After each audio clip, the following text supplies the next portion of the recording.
Sa mga oras na ito, halos nasa rank D pa lamang ang lakas ng ating bida mga ka-Toon Fam at nakatayo sa harapan niya ngayon ay isang rank S na boss. Time's up, game over. I see right through your lies. Time's up, game over. They'll know what's real inside. Game over. Your empire's gonna fall. Welcome back mga ka-Toon Fam! Recap muna tayo sa previous chapter. Sa nakaraang kabanata, nakilala natin ang babae na pumigil sa ating bida na pahiyain pa ng husto, ang bully na si Gong Cheng, ang Vice President ng Student Council na si Ling Yu. Nakilala rin natin ang kapatid ni Gong Cheng na si Gong Ting, ang Student Council President at kasulukuyang pinakamalakas sa school ng ating bida.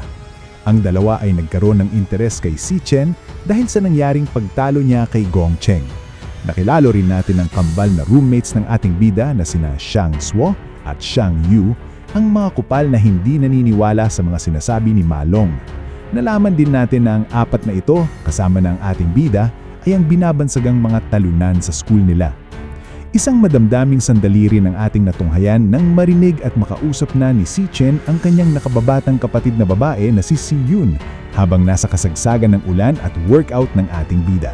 At dahil dito, mas tumibay pa ang loob ni Si Chen na lumakas bago dumating ang araw ng pagkaguho ng sangkatauhan mga sir. At sa huling bahagi ng chapter, napunta ang ating bida sa isang kakaibang mundo na ngayon pa lang niya nakikita at napupuntahan. Ano nga bang lugar na ito at ligtas ba ang ating bida dito? Alamin natin ang kasagutan mga ka-Toon Fam, kaya huwag ninyong palampasin. Tara na, let's go! Simulan natin ang kwento kung saan nakatayo ang ating bida sa tubig na tila dugo. Naguguluhan si Si Chen sa nangyayari at napapaisip kung nasaan na ba siya. Ang pagkakaalaala niya ay natutulog lang siya kanina. Kasunod pa ng tanong niya sa kanyang isipan kung ano bang napakataas na tore sa kanyang unahan. Subalit kasunod naman nito ang biglang paglitaw ng mga halimaw na parang umahon sa tubig na kulay dugo. Ang mga halimaw na ito na parang skeleton na may apat na paa mga ka-Toon Fam ay tinatawag na Gravehound at ito ay isang Class E Cloud Warrior. Agad na naghanda ang ating bida para sa bakbakan nang makita niya ang mga Gravehound na biglang lumitaw kasabay ng pagtatanong niya sa kanyang isipan na walang duda, mga halimaw ito. At baka nasa loob na siya ngayon ng isang monster dungeon mga sir. Matapos magpalit ng class ang ating bida mula sa kanyang base form patungo sa kanyang lightning assassin, nagpalabas siya ng isang electro blade habang sinasabi sa kanyang isipan na hindi pa niya naiintindihan ng nangyayaring ito pero kailangan muna niyang i-focus ang lahat sa problema sa kanyang harapan. Pero wait guys, i-explain muna natin ang abilities ng lightning assassin class ni Si Chen. Ang class na ito ay may element na lightning at may nakapaloob na dalawang abilities. Ang una ay tinatawag na Godspeed, isang agos ng kuryente na dumadaloy sa buong katawan ng ating bida na pansamantalang nagpapataas ng bilis ng garaw ng 10 beses mga ka-Toon Fam. Ang pangalawa naman ay ang Electro Blade, pinagsiksik na kuryente upang maging isang talim at nagbibigay ng dagdag na critical hit sa mga atake ng ating bida. May posibilidad pa itong makapagdulot ng paralysis kapag tinamaan ng ating bida ang vital points ng kalaban mga ka-Toon Fam. Okay, bumalik na tayo sa kwento mga sir. Biglang sumugod agad ng mga Gravehound sa ating bida, subalit sinabayan lang naman sila ni Si Chen. Kaya naman, BAM! Napakabilis na hiniwa lang ng ating bida ang isang Gravehound na nauna sa pila mga sir, kasabay ng pagkamatay ng halimaw at ng paglitaw ng item loot na tinatawag na Gravehound Fang na nakuha ng ating bida. At habang napakabilis na sumugod ulit si Si Chen sa mga Gravehound na nakapila pa, napaisip ang ating bida na sa kanyang kasalukuyang lakas, ang pagtalo sa mga Class E rank monsters ay katulad lang ng paglalakad sa isang park mga ka-Toon Fam. Dagdag pa ni Si Chen habang matagumpay niyang napapatay ang mga Gravehound at nakakakuha na siya ng experience points, ay ang lahat ng nangyayari ngayon ay parang totoo sa pakiramdam at masasabi na niya na hindi ito panaginip lamang. Kasunod nito ang biglang pag-level up ng ating bida mga ka-Toon Fam. Kaya naman nagulat at masayang sinabi ni Si Chen na ang pinakamahalaga sa lahat ay ang pakiramdam na nakakakuha na siya ngayon ng experience points at nagsisimula na siyang mag-level up dito guys. Matapos nito, tinignan ni Si Chen ang kanyang stats sa system window At nakita ng ating bida habang nasa Lightning Assassin class pa siya na tumaas ang points ng bawat stat niya mga Katoon Fam. Kaya naman masaya na masayang sinabi ni Si Chen na sa wakas ay nakahanap na siya ng isang dungeon kung saan siya makakapagsanay ng mag-isa. Subalit naputol ang pag-iisip ng ating bida nang biglang dumating sa likod niya ang monster boss, isang malaking Gravehound.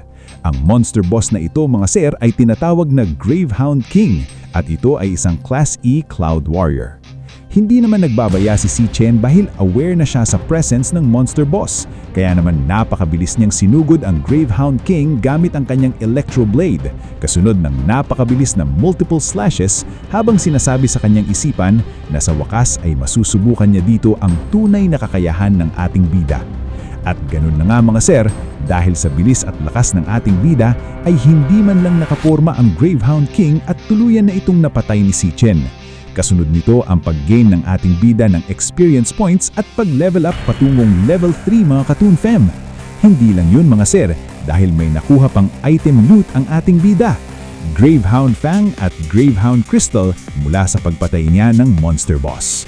Para sa mga hindi gamer dyan mga Katoon Fam, ang mga monster bosses ay nagbibigay ng mas malaking experience points kumpara sa mga karaniwang alimaw na may kaparehong level.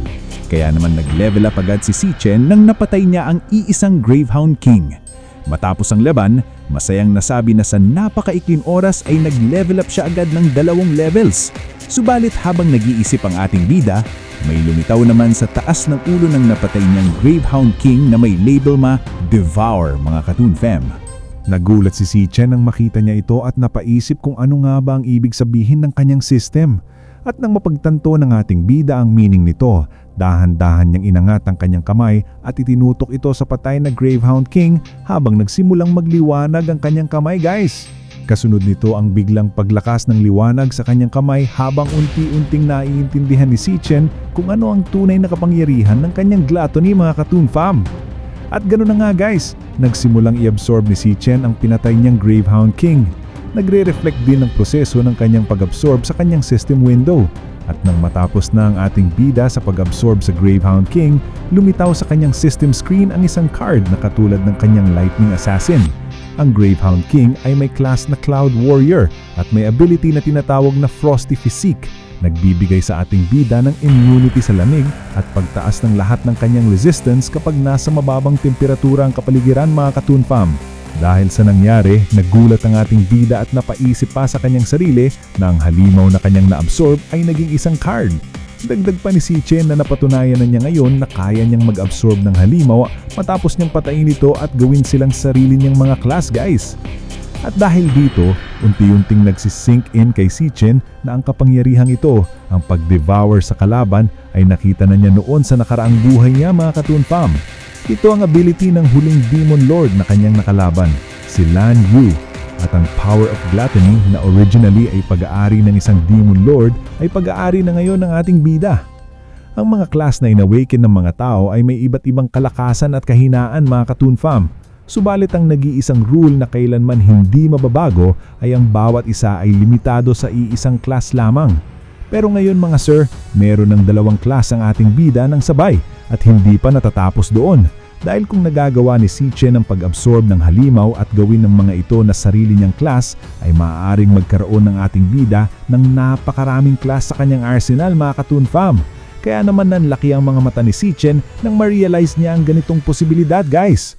Salamat sa pagbisita sa Tambayan Toon Time, munting tahanan ng mga kwentong para sa inyo.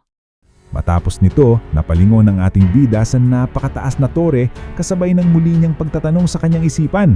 Bakit ba binigyan siya ng ganitong kapangyarihan at ano ba talaga ang Magic Tower na nasa kanyang harapan?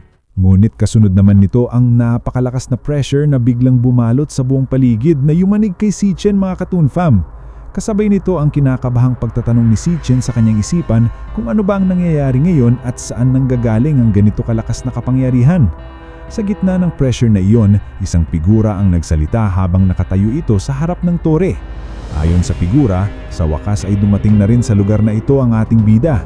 Dugtong pa niya habang nagpapalabas ng kanyang aura na matagal na raw siyang naghihintay kay Si Chen sa lugar na ito. Sinubukan naman ng ating bida na alamin ang informasyon ng figurang ito.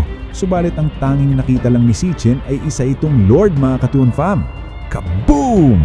Isang malakas na pagsabog ang umalingaw-ngaw sa paligid kasabay ng pagtalsik ng ating bida. Matatandaan niyo mga Katoon Fam na sa previous episode ay pinaliwanag natin ang power system na ginawa ng pamahalaan base sa lakas. Ang ranking system mula sa pinakamahina patungo sa pinakamalakas. E, D, C, B, A at S. Sa nakaraang buhay ni Sichin, maraming beses na siyang muntik na mamatay sa pagsubok na maabot lang ang rank S. Subalit sa mga oras na ito, halos nasa rank D pa lamang ang lakas ng ating bida mga Katoon Fam. At nakatayo sa harapan niya ngayon ay isang rank S na boss guys. Kaya naman masasabi natin na ang agwat sa kanilong lakas ay napakalaki at lubos na nilampasan ng halimaw na ito ang bawat stat ng ating bida. Habang nahihirapan sa kanyang laban, patuloy na nagtatanong ang ating bida sa kanyang isipan. Ayon kay Sichin, ano ba talaga ang dungeon na ito at bakit may isang S-rank na halimaw dito? Dagdag pa ni Sichin na puno ng pagtataka, higit sa lahat, paano nalaman ng halimaw ang kanyang pangalan guys? Habang puno ng mga katanungan ng isipan ng ating bida, hindi ito pinalampas ng halimaw at biglang lumitaw ito sa likod ni Sichin, kasunod nito ang napakalakas na pagwasiwas ng kanyang malaking espada na tumama at nagpatalsik kay Sichin mga kasir. Habang muling bumabangon ng ating bida, napaisip siya na kanina pa silang nagpapalitan ng mga atake ng halimaw na ito. Maraming pagkakataon na ang dumating sa halimaw para patayin siya. Subalit bawat atake ng halimaw ay iniiwasan nito ang vital spots ni Sichin at paulit-ulit lang nitong pinapatumba ang ating bida nang walang kahirap-hirap mga Katoon Fam. Nagsalita ang halimaw ng may malamig na boses at tinanong kung patuloy pa ring nahihirapan ang ating bida. Narealize naman ni Sichin kung ano talaga ang gusto ng halimaw, kung bakit hindi pa rin siya pinapatay nito. Gusto ng halimaw na sumuko siya at sumailalim sa kapangyarihan nito. Nagpatuloy sa pagsasalita ang halimaw at sinabi na pag-isipan daw ni Sichin ng mabuti ang iaalok niya sa ating bida. Mananatili ba si Sichin sa lugar na ito at poprotektahan ng Tower of Darkness sa kanyang tabi? Dagdag pa ng halimaw na bihira lang ang ganitong pagkakataon na mag-aalok siya guys. Naiinis na sumagot ang ating bida at sinabi na kahit ano ang mangyari ay hindi siya mananatili sa impyernong ito mga sir. At dahil sa sagot na iyon, BAM! Isang warning slice ang napakabilis na tumama sa braso ng ating bida na nagpagulat naman sa kanya. Nagsalita ulit ang halimaw at sinabi na kung iniisip ba talaga ni Sichin na hindi niya papatayin ang ating bida. Dagdag pa niya na ang tanging dahilan lang kung bakit siya nagpapasensa sa ating bida ngayon ay dahil si Sichin lang ang tanging nakarating sa lugar na ito. Kasunod naman ang biglang pagliwanag ng mga Gravehound na pinatay ng ating bida na napansin naman ni Sichin guys. Dagdag pa ng halimaw habang biglang lumakas ang kanyang stamina at strength sa pag-aabsorb sa liwanag na nagmula sa mga patay na Gravehound, tatanungin niya daw ulit ang ating bida sa huling pagkakataon. Kasunod nito ang biglang paglutang sa ere ng halimaw kasama ang napakarami pang mga bato mga sir. Manatili daw sa lugar na ito si Sichin o madurog hanggang sa mawala ang ating bida sa alaala. Sumagot naman ang ating bida ng may matatag na boses, ang pipiliin niya ay ang patayin mismo ang halimaw kasabay ng pagsugod niya habang binalot siya ng lightning mga Katoon Fam. At dahil sa pinili ng ating bida, sarcastic na sinabi ng halimaw na nakakatawa naman daw ang sagot ni Sichin kasunod ng pagpapasugod nito ng mga malalaking batong lumulutang patungo sa ating bida. Nagawa naman ni Sichin makaiwas sa mga bato at ginawa pa niya itong apakan upang mas mabilis siyang makakilos sa ere mga sir. Kaya naman matagumpay siyang nakalapit sa halimaw at habang papalapit na siya ng direkta ay nagsalita siya sa kanyang isipan. Matapos ang kanilang huling palitan ng atake, natutuhan na niya ang pattern ng atake ng naturang halimaw guys. Dagdag pa ni Sichin na bago ang bawat hampas ng atake ng halimaw ay may 0.4 second itong paghahanda. Magagamit niya ito bilang pagkakataon para malaman ang anggulo ng pulso ng halimaw, mapredict ang direksyon ng espada at makaiwas. At ganun na nga guys, matagumpay na nakaiwas ang ating bida sa atake ng halimaw at nakapunta si Sichin sa likod nito. Kasunod nito ang pagsugod agad ni Sichin ng walang sinasayang na sandali dahil ang pinakamahalaga sa kanyang na-analyze ay may 0.2 second lang na recovery window ang halimaw matapos gumawa ito ng atake. Dagdag pa ng ating bida na kung magagawa niyang i-time at matamaan ang opening na iyon habang walang depensa ang halimaw, magagawa niyang matusok ang puso nito mga sir. At ganun na nga, bang! Matagumpay na tumama ang atake ni Si-Chen na tinatawag na Electro Blade galing sa likod ng halimaw patungo sa puso nito. At hindi lang yun guys, dahil tinamaan ng isang vital point na activate ang status ailment na paralyzed na taglay ng kanyang skill. Kasabay naman nito ang patuloy na pag-iisip ni Si-Chen na napaka-imposible ng isang D-rank na makakapatay ng isang S-rank. Subalit kung ibubuhos niya ang lahat ng kanyang lakas sa ataking ito, magagawa ng paralysis na mapahinto ng saglit ang napakalakas na halimaw na ito. Kasunod nito ang biglang pag-activate ni Si-Chen ng kanyang ability na Godspeed at napakabilis na paglayo niya mula sa naparalisang halimaw guys. At habang tumatakbo siya ng napakabilis, patuloy siya sa pag-iisip, sadyang napakabilis ng halimaw na ito kaya hindi niya nagawang makatakas dito kanina pa. Subalit ang pagkakataong nagawa niya ngayon ang kanyang tanging pag-asa para makatakas mga ka-Toon Fam. Habang naka-activate pa rin ang Godspeed at patuloy sa pagtakbo patungo sa isang liwanag ang ating bida, nagpatuloy siya sa kanyang isipan. Kanina pa niyang pinagmamasdan ng paligid habang nakikipagpalitan siya ng atake sa halimaw at ang tanging liwanag na iyon sa kanyang unahan ang nakita niya sa dungeon na ito. Matagumpay namang nakalapit si Si-Chen sa liwanag, subalit nang hahawakan na niya ito ay biglang poof! Nawala ang liwanag na dapat sana ay magsisilbing pinto para makatakas ang ating bida sa lugar na ito mga sir. Kasunod naman nito ang biglang pagsabog ng tubig sa likod ni Si-Chen na nagbigay ng matinding gulat sa ating bida mga sir. Kasabay nito ang pagsasalita ng halimaw na malas naman daw ni Si-Chen.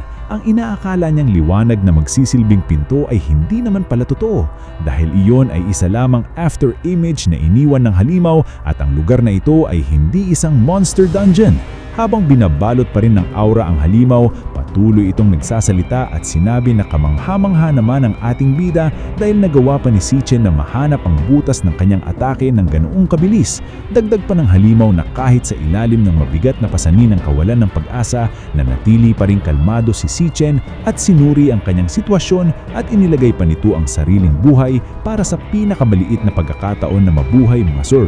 Dugtong pa ng halimaw habang unti-unting nawawala ang bumabalot sa kanyang aura at pinapakita nito ang tunay na anyo, ngayon ay sigurado na siya na si Si-Chen ang tunay na magdadala ng pag-asa mga ka-Toon Fam.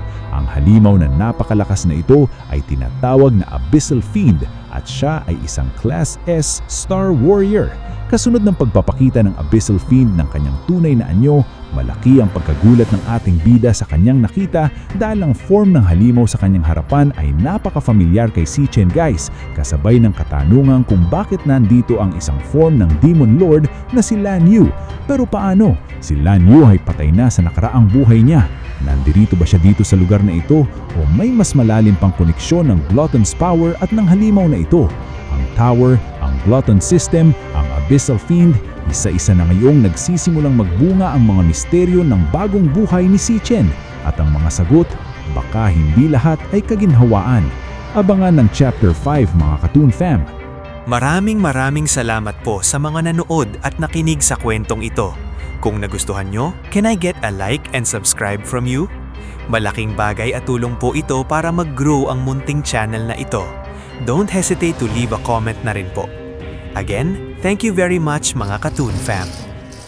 Before I finish this fight, quick plug, subscribe to my channel or you'll miss how it ends.